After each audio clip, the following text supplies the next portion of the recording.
Welcome back to Tame Your Mind, Your Body, and Your Money, and also conversations with me, 𝐬𝐮𝐿. Have you been enjoying the summer? Oh my goodness.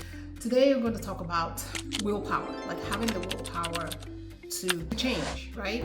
So to change, if there's a certain behavior you want to change in your life, if there's a certain way you want to start doing things, or the current way is no longer working, no longer serving you, like how do we make this change, right? But change is hard. It's difficult. Do you understand? We are human beings and we're set in our ways, right? But sometimes those ways no longer serve us, but we don't know how to break free. So how do we change? How do we effect change? So I used to think, in the past, like maybe my 20s, 30s, I used to think, look, if you want to, change something, just have the willpower now, just be strong-minded about it, right? Be strong-willed about it, and then you can bring about change. So in other words, change your behavior, right? Try to see how you can change that behavior, have the strong willpower, and then change it. But you know what? It is easier said than done. Plus, doing it that way, we're doing it the wrong way. What I have learned, and I was reading a book recently, and the light bulb just came out, like, that is what it is. That is how to go about it. Is instead of changing the behavior or changing like the outcome, right? Okay, so it would be nice if I can lose 30 pounds, right? Instead of doing that, but then you're still reverting back to old ways, because again, changing behavior is hard. Instead, just say, I will. So you make it definitive, right? I will lose 30 pounds. I am going to lose 30 pounds. And how you go about that is you then take a step back and take stock of what you're doing right now, the behaviors, your current behaviors that's making you, have this weight that you have, right? And I'm picking on weight, but it can work with any other facet of that life. And I'll pick on another aspect of life. So let's just talk about weight. So just take a step back and just, okay, what it is, because if you really introspect, if you dig deeply, you can kind of figure out why you are this way, or why you're this, big, and why, or how you got into, this big. So take a step back, and it could be everything from, you probably live a sedentary lifestyle, right? So you don't exercise, you don't go on walks, there's no physical activity. 2 is, you're probably eating more calories than you should. I know some people will say, oh, I'm predisposed to, in my family we're predisposed to gaining weight, we just easily gain weight. Yes, I get that, there's some genetics, but you're also a function of your environment, right? So it's simple math. You're ingesting more calories than you should. And so all that calories is being stored in the body, or excess calories being stored in the body. So if you just take a step back, okay, so how am I taking in more calories? Okay, take stock of what you eat in a day, or what you drink, or what you all that. And then once you put down the list, you start to say that, oh my goodness, okay, sodas, 8 cans of sodas a day.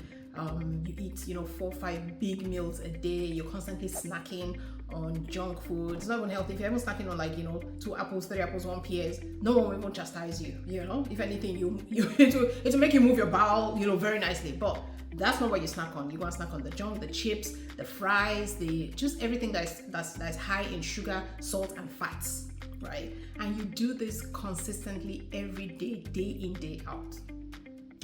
Now, but once you've told yourself, you know what, I want to lose 30 pounds. I am going to lose 30 pounds. Take that list again, right? And you just have to look at it. Okay, sodas, high in sugar. In short, 1 can of soda isn't like 31 grams of sugar, or is even more.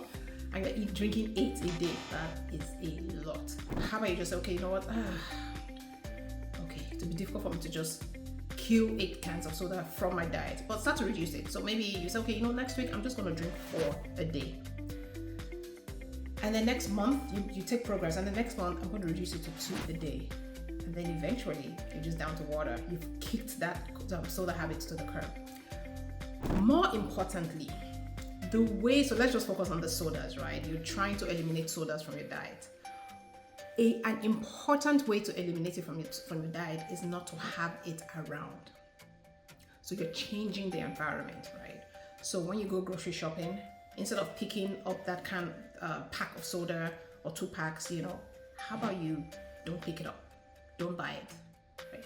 Buy water instead, or buy sparkling water, fizzy water. If it's the fizz because sometimes some people, they're like, oh yeah, but I just like the fizz. That's fine, then buy fizzy water, right? But don't buy the soda, because what you don't see around your kitchen or in the pantry, you will not consume.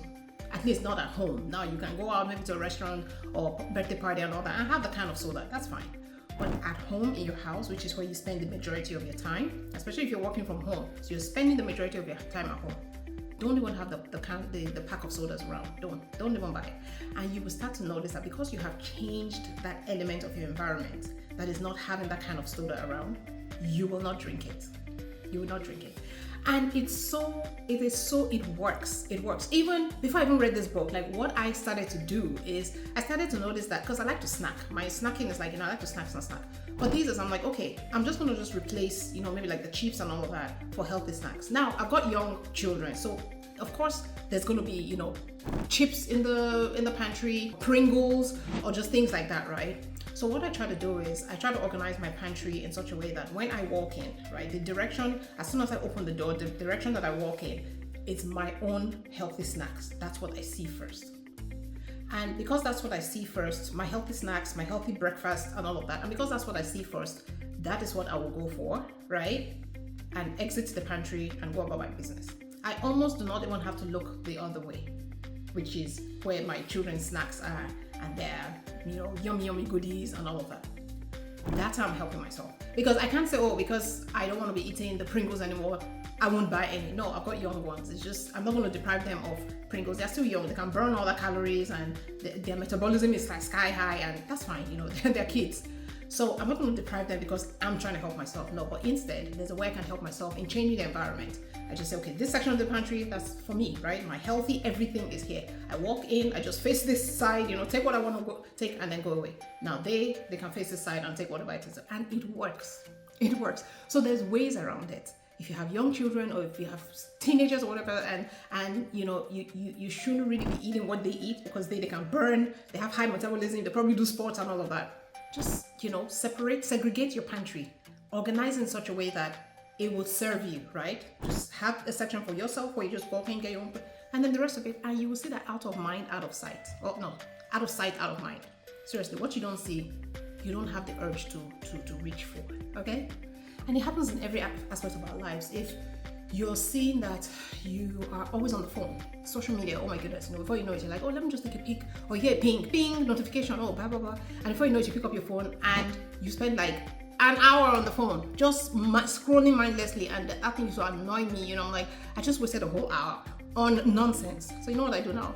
I change the environment. How do I do it? I turn off my notifications. I don't get the pings. There's no need. There is no need for me to be alerted about every little thing that has come into my phone. So I remove or disable notifications, and my life is so much simpler. That way I can put my phone down and I can work. I'm not being distracted by the constant pings, So that's one way. Some other people will be like, yeah, but once I see my phone there, oh my goodness, I'm tempted to reach for it. Then you know what? How about you put your phone away? Go and leave your phone in the room while you come out to work in your office. That's one way. Again, you change the environment, and that will help you to gradually start to change your behavior, and then you start to see the desired results. Okay? Guys, you can do it all. Drop me comments below on how else you guys have applied in your lives to effect changes that you want to see in your life. I'd like to know, okay? So drop me comments below. Thank you for your likes. Thank you for your subscribes. Share the link with your family and friends. The goodness of conversations with 𝐬𝐲𝐫𝐠𝐞 and tame your mind, your body, and your money. Useful nugget too. I love this. You guys have a super sparkly one, and we can do this. Okay? Bye now.